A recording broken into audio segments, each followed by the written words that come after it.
समय की लाख सताए, मुझ में हिम्मत बाकी है।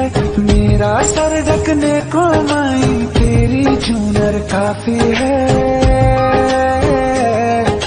क्या मांगे वो बेटा जिसने माँ की ममता पाई है।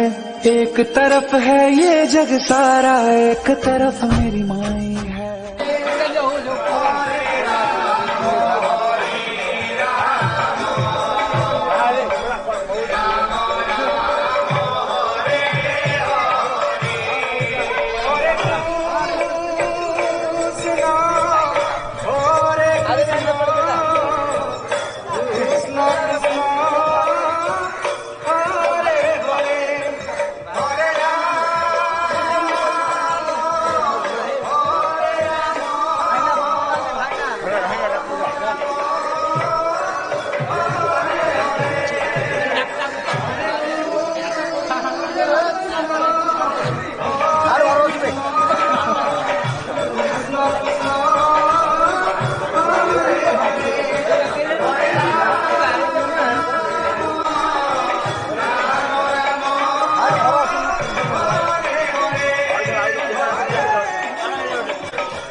चैतन्य प्रभु नित्यानंद हरे कृष्ण हरे राम